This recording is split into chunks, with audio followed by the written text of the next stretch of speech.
Selamat pagi anak-anak. Apa kabarnya hari ini? Ibu Isma berharap kita dalam keadaan sehat selalu ya. Dan jangan lupa selalu patuhi protokol kesehatan. Nah, pada hari ini, Kamis 14 Januari 2021, Ibu Isma akan membahas materi tema 5 tentang pengalamanku, subtema 1 pengalamanku di rumah pada pembelajaran 4 dan 5. Adapun materi yang akan Ibu sampaikan yaitu menjelaskan puisi dan juga menentukan makna kata pada puisi untuk muatan bahasa Indonesia, kemudian menentukan panjang pendek bunyi serta tekanan kuat dan lemah pada lagu anak untuk muatan seni budaya dan budi pekerti. Kemudian hari ini juga kita akan belajar tentang salah satu alat ukur panjang baku yaitu jangka sorong untuk muatan matematika. Dan kita hari ini juga belajar tentang pengamalan sila kedua Pancasila di rumah untuk muatan PPKN. Nah, itulah materi yang akan Ibu sampaikan pada pelajaran tematik kita untuk hari ini ya anak-anak. Pada pembelajaran 4 dan 5 dari buku Bukpena, buku penilaian. Nah, untuk itu silahkan kalian persiapkan diri kalian ya anak-anak dengan membuka buku Bukpena kalian pada halaman 14, karena pada halaman 14 adalah awal dari pembelajaran 4. Nah, baik, kita akan masuk ke dalam materi ajarnya ya anak-anak. Nah, di sini Ibu akan menjelaskan apa itu puisi. Nah, anak-anak, puisi merupakan kumpulan kata yang disusun sesuai tema tertentu. Ibu ulangi, puisi merupakan kumpulan kata yang disusun sesuai tema tertentu. Nah, puisi biasanya berisi tentang semua cerita yang ada dalam hayalan kita yang kita tuangkan lewat tulisan. Jadi biasanya pembuat puisi menuliskan kata-kata yang indah. Dan untuk memahami isi sebuah puisi, kalian perlu membacanya dengan cermat. Puisi itu bisa menceritakan tentang alam, kemudian keindahan, kesenangan, ataupun kesedihan.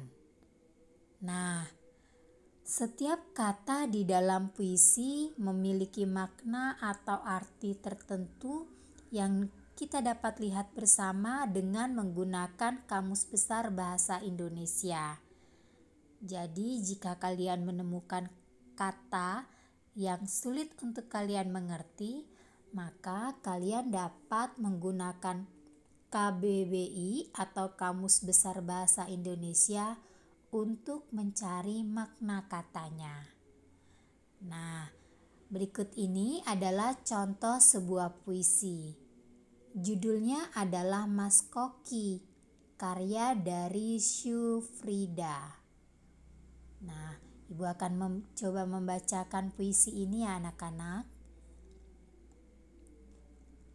Mas Koki, karya Syufrida. Di sebuah kolam di rumah kami, tampak ikan yang berwarna-warni. Warnanya cantik sekali, berenang ke sana kemari. Ikan itu ikan Mas Koki, peliharaan keluarga kami. Nah, Itu adalah salah satu contoh dari sebuah puisi. Seperti Ibu katakan tadi anak-anak, puisi yang sudah Ibu baca tadi judulnya Mas Koki. Puisi tersebut bertemakan alam. Nah, isi puisi menceritakan tentang ikan peliharaan. Di dalam puisi ditulis, di sebuah kolam di rumah kami tampak ikan yang berwarna-warni. Nah, dari sini kita ketahui bersama bahwa isi puisi tadi menceritakan tentang ikan peliharaan. Nah, anak-anak, isi puisi yang tadi Ibu bacakan juga merupakan isi puisi yang berisi ungkapan perasaan bangga seseorang. Mengapa Ibu katakan demikian?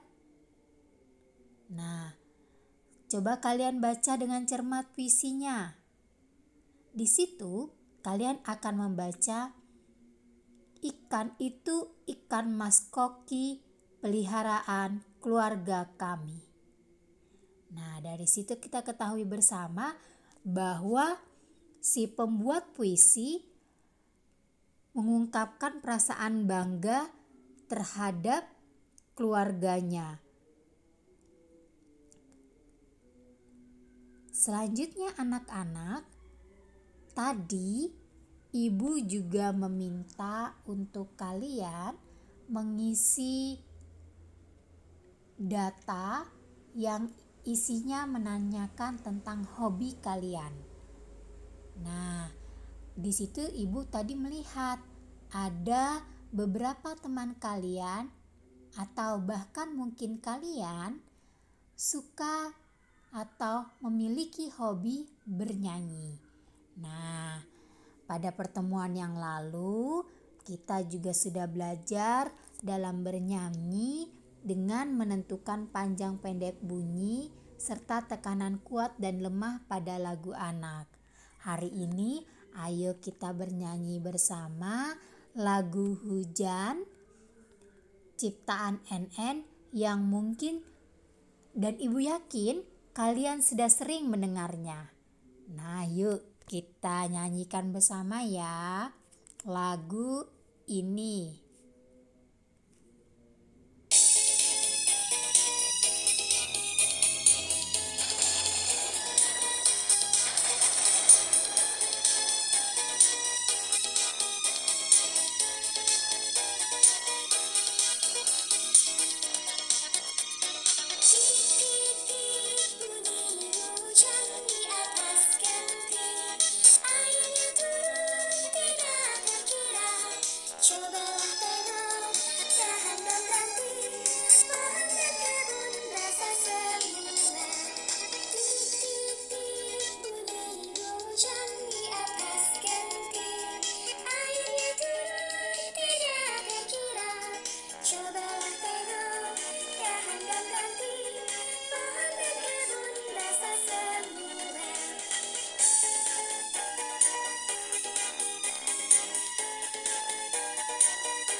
bagaimana anak-anak? Setelah kalian menyanyikan lagu tersebut, tentunya kalian dapat menentukan panjang, pendek, bunyi, serta tekanan kuat dan lemah pada lagu Hujan ciptaan NN tadi ya. Nah anak-anak, pada pertemuan yang lalu atau kemarin, Ibu juga sudah menjelaskan tentang alat ukur panjang yang baku. Kemarin kita sudah belajar tentang alat ukur bantu yang berupa penggaris dan juga meteran. Nah, hari ini anak-anak kita akan belajar jangka sorong yang juga merupakan salah satu dari alat ukur baku untuk mengukur panjang. Jangka sorong, coba perhatikan pada gambar ini anak-anak. Ya, jangka sorong biasanya digunakan untuk mengukur panjang garis tengah benda-benda yang bentuknya bulat atau lingkaran. Nah, benda bulat atau lingkaran itu seperti kelereng, pensil, mur, dan cincin. Nah, jadi untuk mengukur panjang garis tengahnya, alat ukur panjang baku yang dapat kita gunakan adalah jangka sorong. Secara umum, jangka sorong itu terdiri atas dua bagian, yaitu bagian tetap dan bagian geser atau bergerak. Jadi ada satu bagian yang tidak dapat bergeser atau bagian tetap, kemudian ada satu lagi bagian yang dapat digeser atau merupakan bagian geser. Nah anak-anak, kemarin kita juga sudah belajar tentang pengamalan sila pertama Pancasila di rumah. Masih ingatkah kalian? Apa contoh pengamalan sila pertama dari Pancasila? Ya, sila pertama itu berkaitan dengan peribadahan kita atau ketuhanan kita atau peribadahan kita kepada Tuhan. Salah satu contoh dari pengamalan sila pertama Pancasila yaitu bersikap jujur jika kita melakukan kesalahan. Kemudian kita berdoa sebelum makan, beribadah sesuai dengan agama yang kita anut masing-masing di rumah ya anak-anak. Nah, selanjutnya hari ini kita belajar tentang pengamalan sila kedua Pancasila di rumah. Nah, masih ingatkah kalian lambang dari sila kedua? Ya, kalau lambang dari sila pertama adalah bintang, untuk sila kedua lambangnya adalah rantai emas.